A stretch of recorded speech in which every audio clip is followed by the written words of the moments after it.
Quantos estão alegres aí, felizes no Senhor? Querido, abra sua Bíblia, deixa ela aberta aí em Êxodo, capítulo 32. Você já é um vencedor por estar aqui hoje, amém? Porque assim, umas 6 horas da noite, estava chuviscando, né? Uma pequena chuva, e você veio até aqui, sedento por aquilo que Deus vai falar com você, amém? Queridos, amanhã, como nós avisamos, nós vamos começar as nossas 72 horas de oração, um tempo precioso de intercessão, de comunhão com o Senhor, de clamor ao Senhor.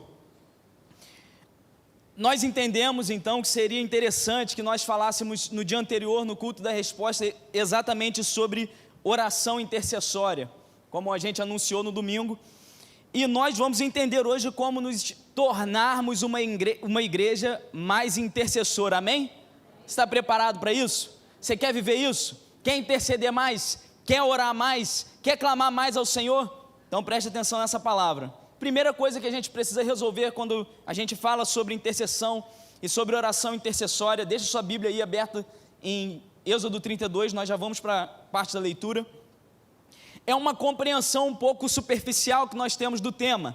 Geralmente nós entendemos intercessão como simplesmente um momento em que nós vamos orar mais alto, que nós vamos clamar mais alto, mas intercessão ela é muito mais profundo do que isso.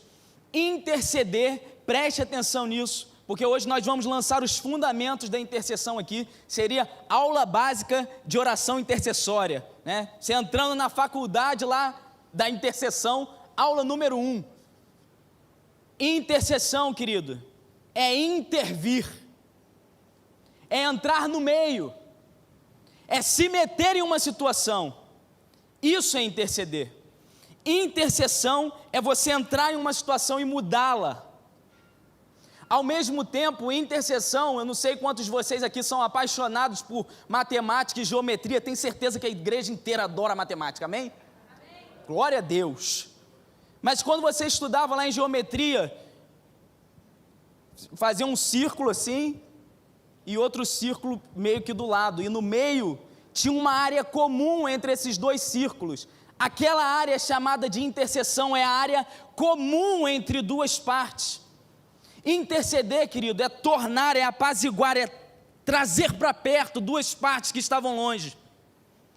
Isso é interceder, é isso que nós esperamos fazer durante as nossas 72 horas de oração. É intervir, é entrar em situações que muitas pessoas já desistiram e acham que não vão mudar mais, e o Senhor vai mudar em nome de Jesus. É apaziguar, é trazer as pessoas para perto do Senhor, aquelas que se afastaram, e eu digo mais, pelo que nós vamos ler da palavra, é trazer o Senhor para perto de pessoas. Porque, queridos, isso que nós vamos ler em Êxodo 32 agora, no contexto nós estamos diante de um povo, do povo de Israel que foi libertado do Egito. Um povo que para ser libertado do Egito ele viu muitos milagres, ele viu o mar virar sangue, ele viu as outras 10 pragas do Egito, ele viu os primogênitos do Egito morrerem, ele viu o mar vermelho abrir na frente dele. Esse povo, se você já leu a palavra do Êxodo, se você já leu o livro do Êxodo, você vai saber que eles estavam no deserto e havia uma nuvem que protegia eles do sol durante o dia, e no deserto é muito frio à noite, havia uma coluna de fogo que protegia eles contra o frio durante a noite. Todo esse povo viu todos esses milagres, e em Gênesis 32, eles estão se desviando do Deus, o qual tirou eles do Egito, e do qual eles viram todos aqueles milagres. Esse povo aqui resolveu fazer um ídolo, um bezerro de ouro, porque Moisés subiu na montanha, e ele estava demorando muito para descer, e eles falaram assim, certamente Moisés nos abandonou, então vamos fazer o quê? A resposta mais óbvia, o que a gente vai fazer? Vamos derreter todo o ouro que a gente tem e fazer um ídolo de ouro, é isso que todo mundo faz numa situação dessa. Israel resolve então criar um ídolo, fazer um ídolo, e é neste contexto, é exatamente neste momento, é Deus no monte com Moisés, falando sobre o povo se corrompendo lá embaixo, que nós vamos ler, Êxodo 32, no versículo 6. Diz assim a palavra do Senhor: então disse o Senhor a Moisés: desça, porque o seu povo que você tirou do Egito corrompeu-se. Aqui uma primeira observação, você já percebe que o coração de Deus aqui está certamente tão ferido, que ele diz que quem tirou o povo do Egito foi Moisés, não foi ele. Ele continua no versículo 8 dizendo: muito depressa se desviaram daquilo que lhes ordenei, fizeram um ídolo em forma de bezerro, curvaram-se diante dele, ofereceram-lhe sacrifícios e disseram: eis aí, ó Israel, os seus deuses que tiraram vocês do Egito. Disse ainda o Senhor a Moisés: tenho visto que este é um povo obstinado, deixe-me agora para que a minha ira se acenda contra eles e eu os destrua, depois farei de você uma grande nação. Moisés, porém, suplicou ao Senhor seu Deus, clamando: ó Senhor, por que se acenderia a tua ira contra o teu povo, que tiraste do Egito com grande poder e forte mão? Porque diriam os egípcios: foi com intenção maligna que ele os libertou, para matá-lo nos montes, bani-los da face da terra. Arrepende-te do fogo da tua ira, tem piedade, não tragas este mal sobre o teu povo. Lembra-te dos teus servos Abraão, Isaque e Israel, os quais juraste por ti mesmo: farei que os seus descendentes sejam numerosos como as estrelas do céu, lhes darei toda esta terra que lhes prometi, que será a sua herança para sempre. Sucedeu que o Senhor arrependeu-se do mal que ameaçara trazer sobre o seu povo. Aqui, queridos, apenas uma observação: arrependeu-se é no sentido de tornar para trás, não é de se arrepender de que Deus fez algo mal e ele estava arrependido, não, mas é que ele tinha um plano e ele abandonou esse plano. É mais ou menos como você vai numa festa, uma festa ruim, e você diz assim: me arrependi de ir naquela festa, se eu pudesse não teria ido naquela festa. Você não fez nada errado, mas se você pudesse, você teria feito diferente. Aqui apenas a fim de esclarecimento. Continua assim, no capítulo agora 33, versículo 1.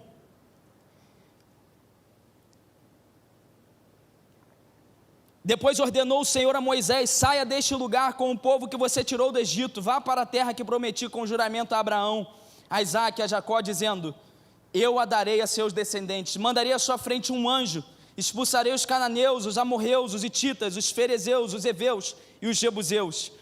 Vão para a terra onde mana leite e mel, mas eu não irei com vocês, pois são um povo obstinado, e eu poderia destruí-los no caminho. Agora versículo 12. Disse Moisés ao Senhor: tu me ordenaste, conduz este povo, mas não me permites saber quem enviarás comigo. Disseste: eu o conheço pelo nome, e de você tenho me agradado. Se me vês com agrado, revela-me os teus propósitos, para que eu te conheça e continue sendo aceito por ti. Lembra-te de que esta nação é o teu povo. Respondeu o Senhor: eu mesmo o acompanharei e lhe darei descanso. Então Moisés lhe declarou: se não fores conosco, não nos envie.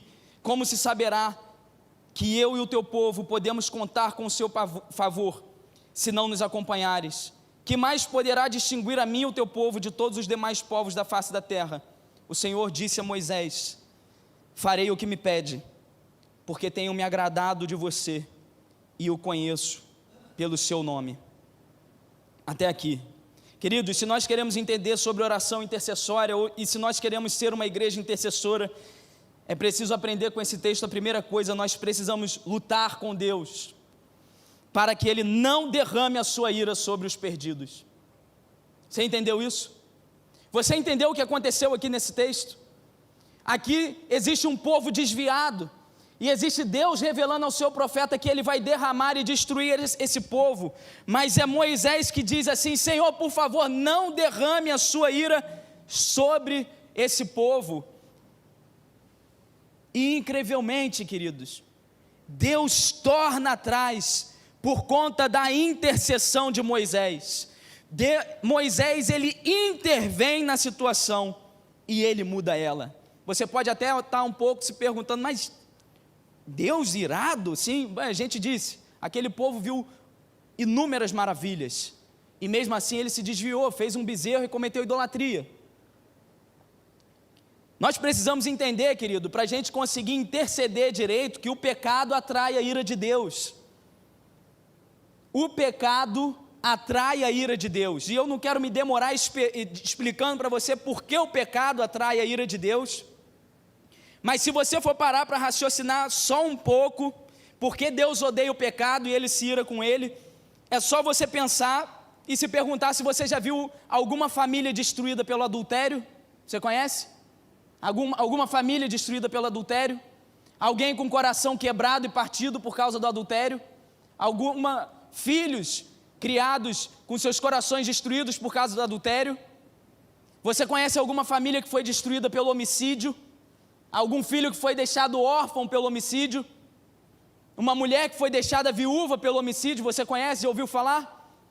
Você se sente indignado com isso? Deus vê seus filhos sendo destruídos pelo pecado todo dia. É por isso que ele odeia o pecado. É por isso que ele se ira contra o pecado.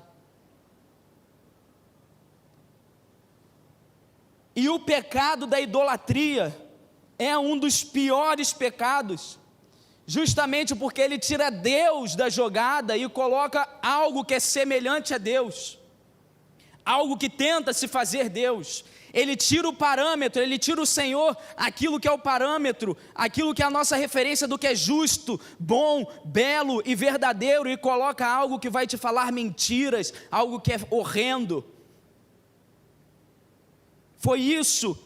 É por isso que muitas nações que não conheceram o Senhor, ou que abandonaram o Senhor e viviam no paganismo e tinham demônios como deuses, matavam suas crianças, passavam crianças ao fogo, sacrificavam crianças no fogo, porque para elas, os deuses delas permitiam isso.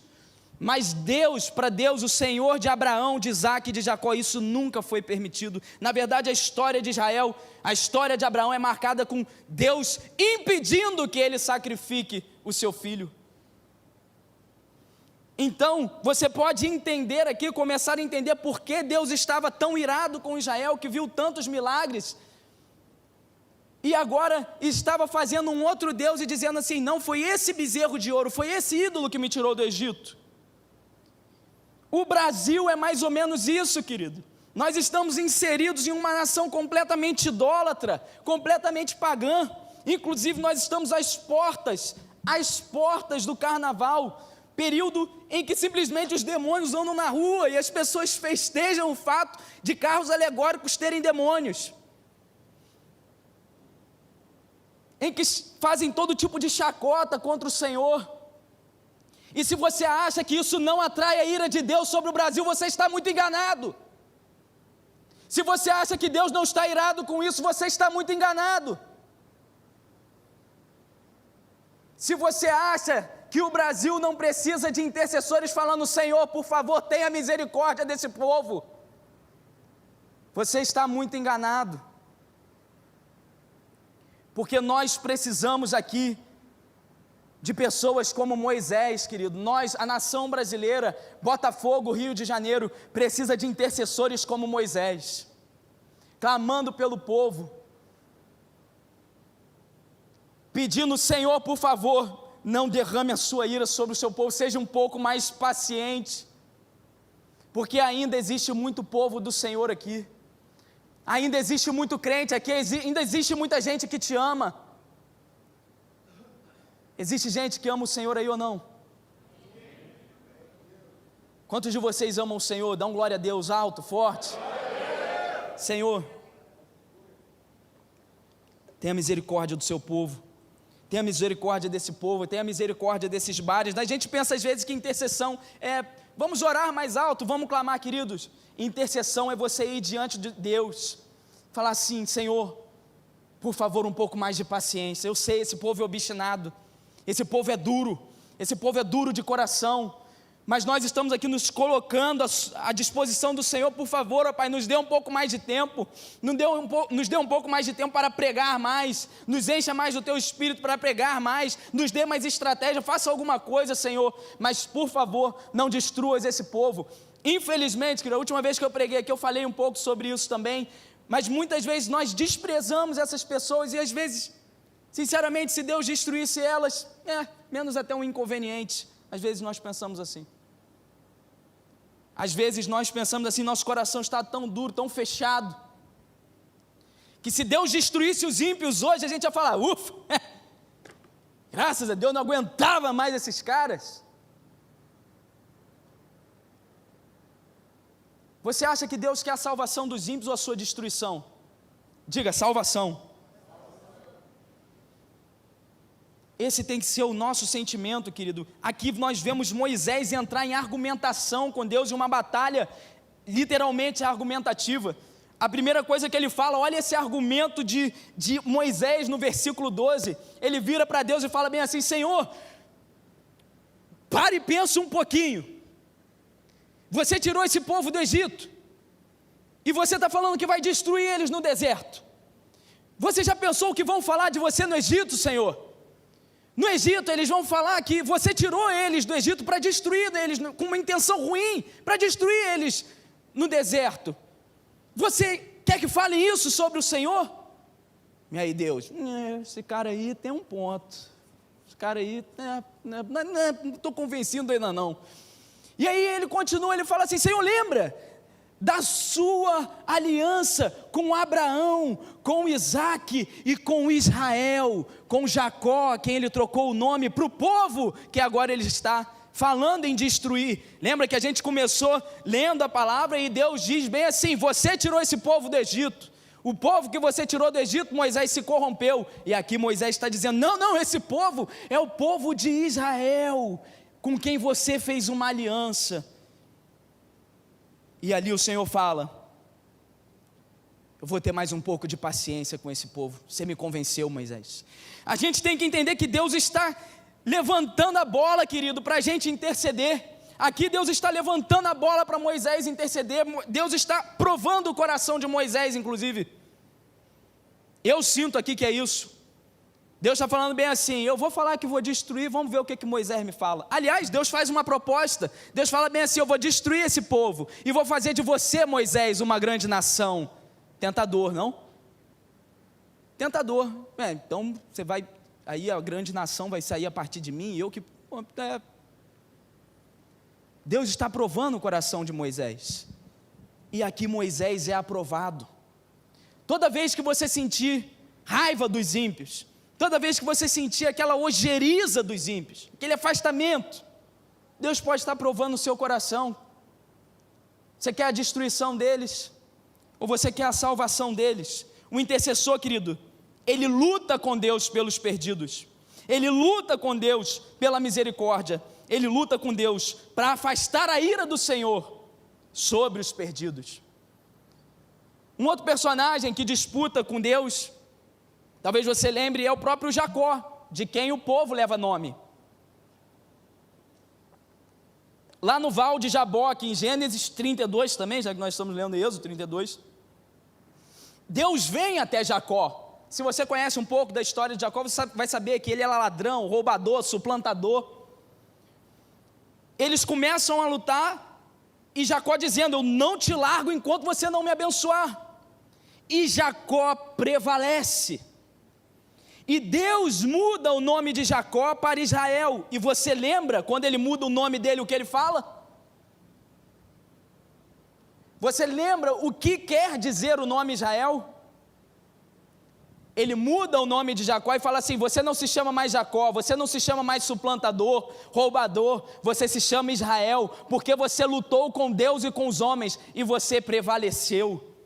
Toda vez que nós falamos o nome Israel, queridos, nós estamos nos recordando de Gênesis 32, nós estamos nos recordando disso aqui, aqueles que lutam com Deus e com os homens e prevalecem.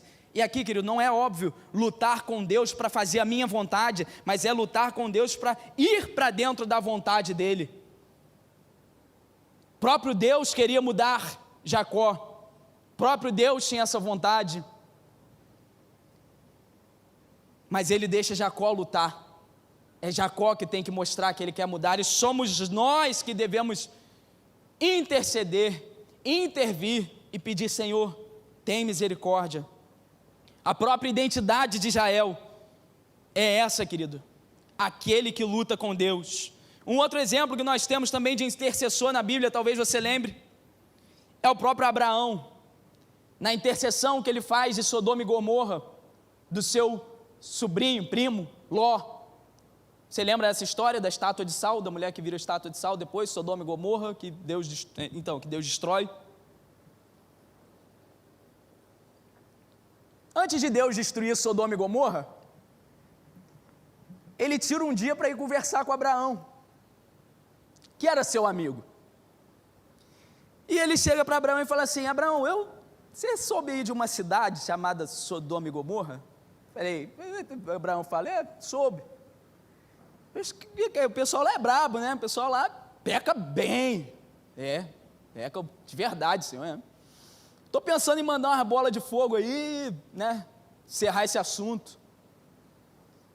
E Abraão, que tinha o seu sobrinho lá, que Ló morava em Sodoma e Gomorra, daí Abraão começa assim com ele: Deus, mas assim, se o Senhor encontrar 100 justos na cidade, você vai destruir a cidade? Aí Deus fala assim: não, se eu encontrar 100 justos, eu não destruo não. Aí Abraão, tá bom. Abraão sai um pouquinho e ele pensa assim: talvez não tenham 100 justos na cidade, né?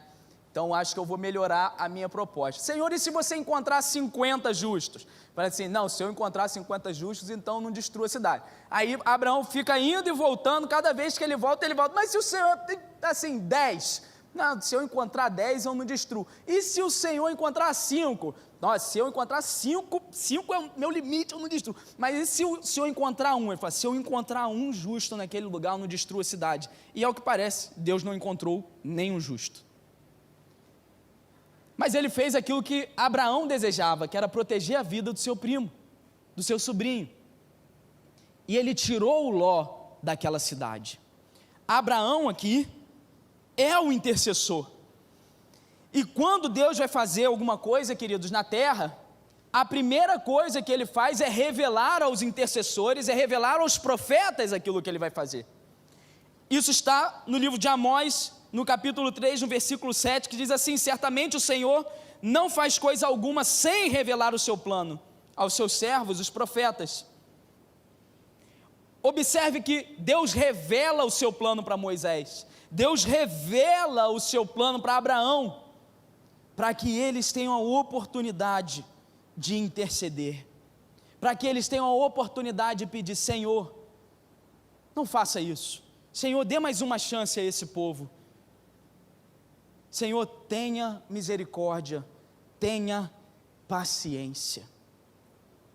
Você está disposto, querido, a interceder?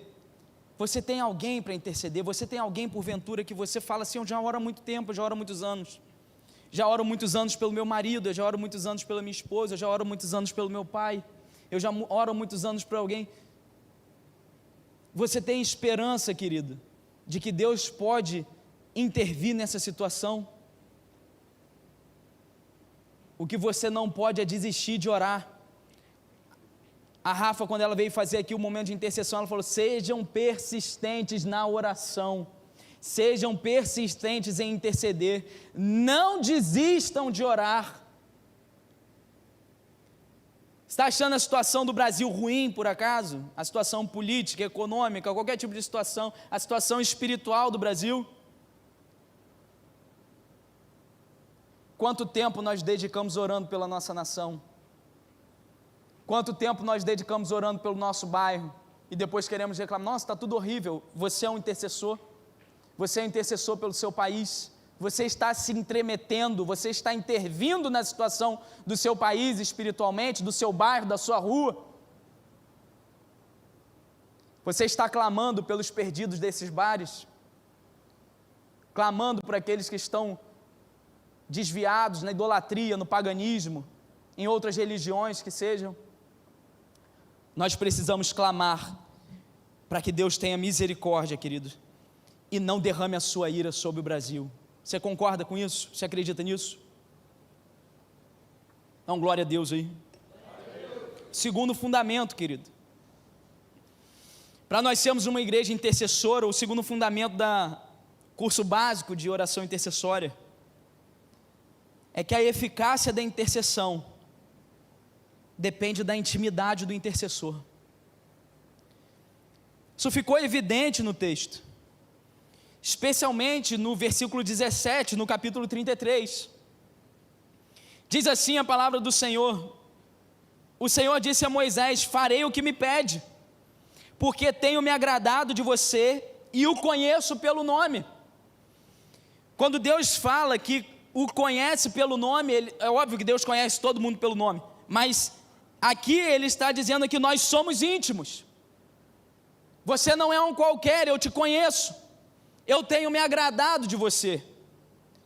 Deus aqui, Ele estava tão ferido, tão triste, com tanta raiva de Israel, que Ele já tinha falado bem assim, se você prestou atenção no texto: eu vou mandar um anjo e eu não vou mais com vocês não, porque se vocês fizerem mais alguma coisa disso, eu vou acabar destruindo vocês pelo caminho.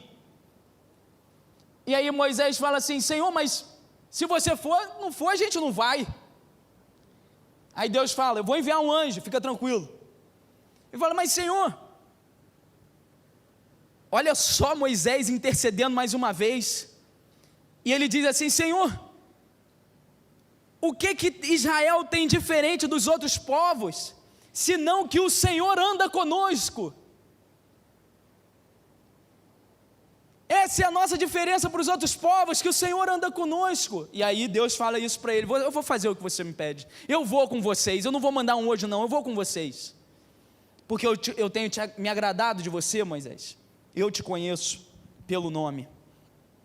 Intercessão é um ato de ousadia, querido, é você chegar diante de Deus e falar assim: Senhor, vamos fazer diferente.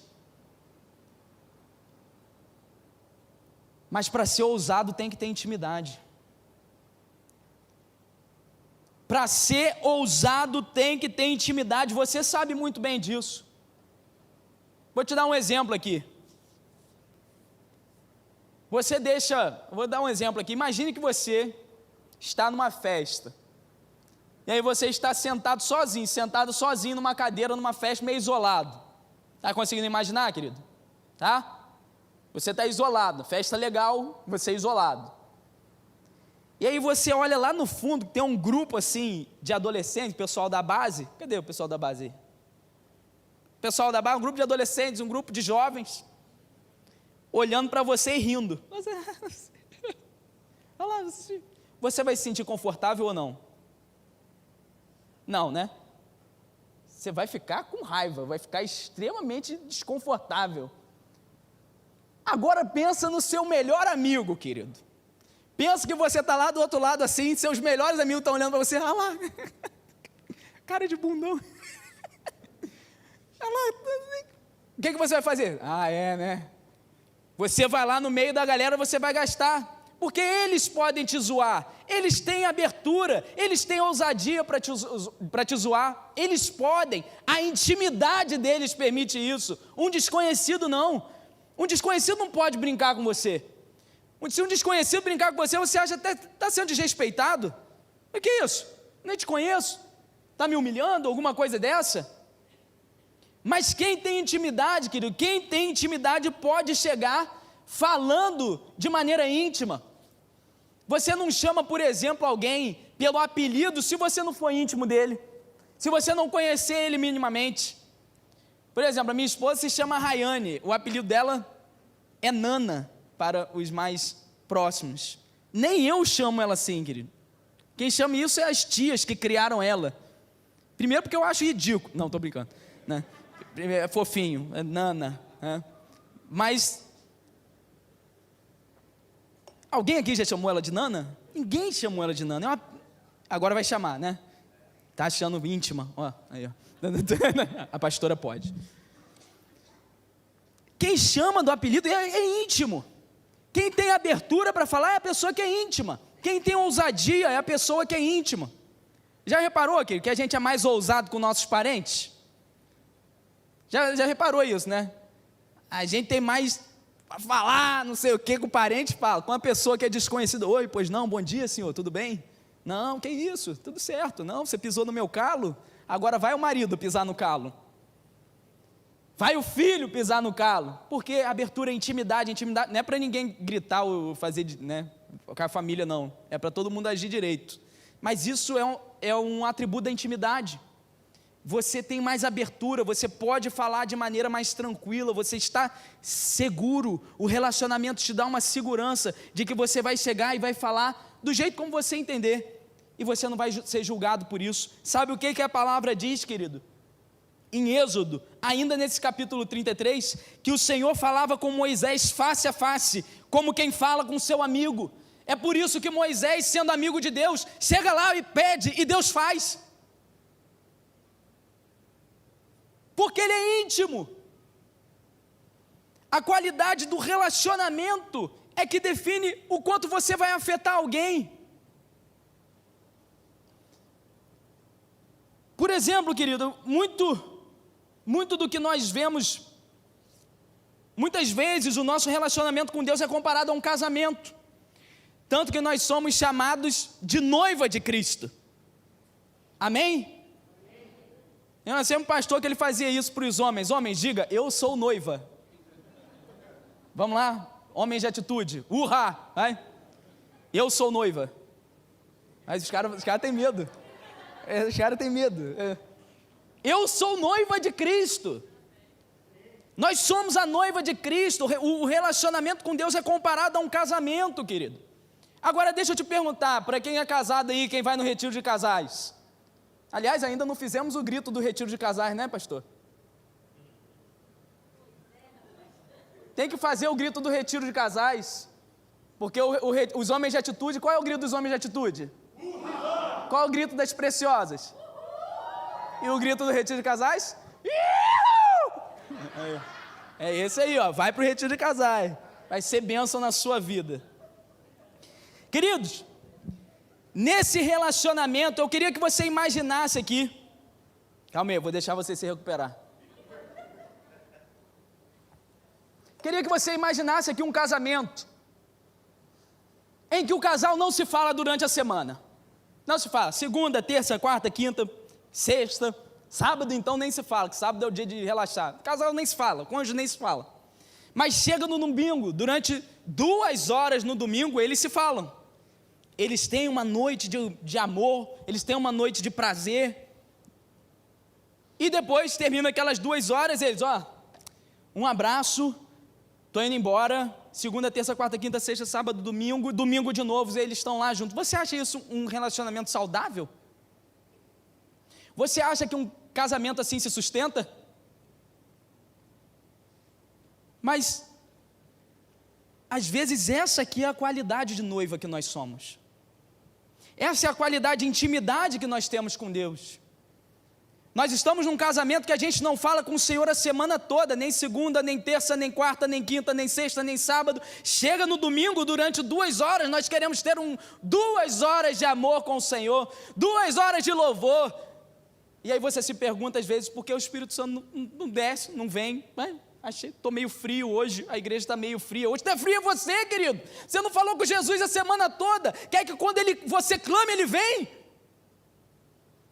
Quer que você clame e Ele aparece no estalar de dedo? Jesus é um gênio, né? Você chama e Ele vem. Isso é um relacionamento prostituído, querido. É um relacionamento sem intimidade nenhuma. E sem intimidade a intercessão não é eficaz. Porque o dia que a gente chegar lá para pedir alguma coisa para Deus, Deus aqui a gente quer interceder pelo povo, Deus vai falar, quem são vocês? Porque Moisés eu conheço pelo nome, Moisés eu falo face a face, Moisés é meu amigo, quem são vocês? Quem são vocês? Que tempo que a gente esteve junto essa semana? Que oração que você me fez essa semana? Que lágrima que você me derramou pelos perdidos essa semana? E agora vem, Senhor. Agora é cantar louvor. Queridos, nós precisamos mudar a nossa mentalidade. Se nós quisermos ter uma intercessão eficaz, é preciso ter intimidade. É preciso ler a palavra diariamente. É preciso orar, é preciso colocar o seu coração diante do Senhor e falar: Senhor, me pastoreia. Se tem alguma coisa errada em mim ainda, se tem alguma coisa errada no meu caráter ainda, Senhor, me perdoa porque eu briguei com a minha esposa hoje, porque eu falei errado com ela, porque eu fui orgulhoso. Me perdoa porque eu saí de casa e eu já saí com raiva, e eu xinguei alguém no trânsito, e eu bati. Senhor, por favor. E você vai sendo pastoreado pelo Senhor. Ele vai transformando a sua alma, querido. Ele vai transformando você. Agora, sem tempo com Deus é impossível ter intimidade. Não existe intimidade sem tempo de qualidade. Não existe intimidade sem tempo de qualidade. Para virar amigo, para virar íntimo, para virar cônjuge, tem que ter tempo, tem que ter passado tempo junto. Diziam aí os mais antigos que para você casar você tinha que comer quanto de sal junto? Era 1 quilo? Come 1 quilo de sal, não, em nome de Jesus, né? Mas assim, para casar você tinha que ter feito tantas refeições juntas, que você já deveria ter comido 1 quilo de sal juntos. É preciso tempo. Isso é intimidade. Vou dar um outro exemplo aqui para você. Por exemplo, imagina você está andando pela rua,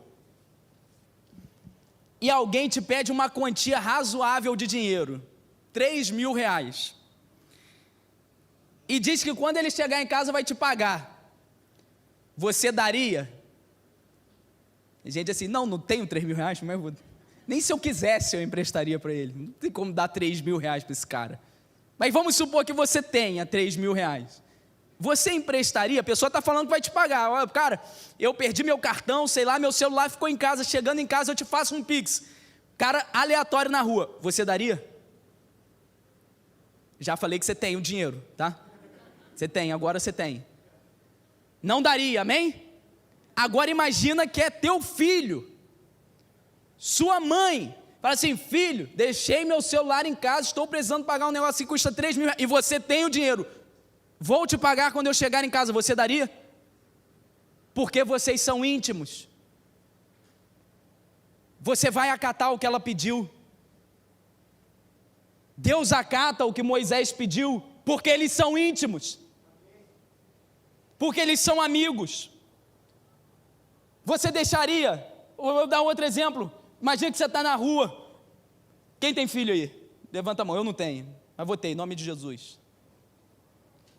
Vocês que são pais e mães, imagina que você vê alguém na rua, a pessoa fala bem assim: olha, minha prima, uma pessoa aleatória, minha prima é babá, e eu queria saber se ela pode cuidar do seu filho. Você deixaria a indicação de um desconhecido para ser uma babá cuidar do seu filho? Vai estar sozinha com o seu filho, em casa, sem a sua supervisão, você deixaria? Porque nós não confiamos em desconhecidos, querido. E muitas vezes nós somos desconhecidos para Deus, querido.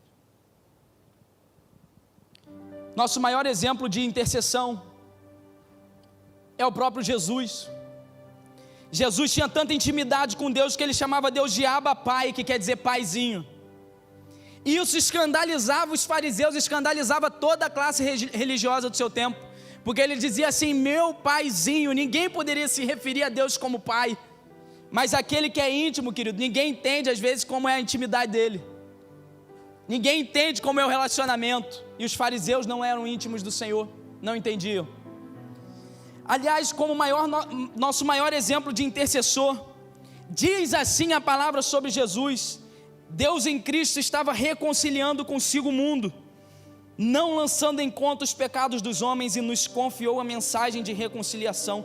Olha isso aqui, querido. Deus em Cristo estava reconciliando consigo o mundo. Lembra que quando nós falamos, intercessão é a parte comum de duas partes, é a área comum. Pensa de novo naquele círculo, um círculo do lado, e tem uma parte aqui que é comum a eles dois. Isso é intercessão. Cristo é o elo entre a gente e o Senhor. Ele é o maior dos intercessores, porque Ele morreu por você, Ele morreu pelos seus pecados. Você não podia pagar pelos seus pecados, mas é Cristo que chega diante de Deus e fala assim: Senhor, tenha um pouco mais de paciência com ele, tenha um pouco mais de paciência com ela. Ele é o seu advogado, é aquele que chega diante do juiz para te defender. Ele é o nosso intercessor por excelência, porque ele era íntimo do Senhor. Para nossa intercessão ser eficaz, querido, nós temos que ser íntimos, porque só consegue comover o coração do Senhor quem é íntimo dele. Por isso a gente precisa de mais tempo com ele, se queremos ter nossas orações respondidas. Por fim, querido, se nós quisermos ser uma igreja intercessora, precisamos lutar em oração, para Deus desviar a ira dele dos perdidos, porque o pecado do mundo tem atraído a ira de Deus, e precisamos, querido, claro, de intimidade, para que o Senhor nos reconheça e atenda às nossas orações.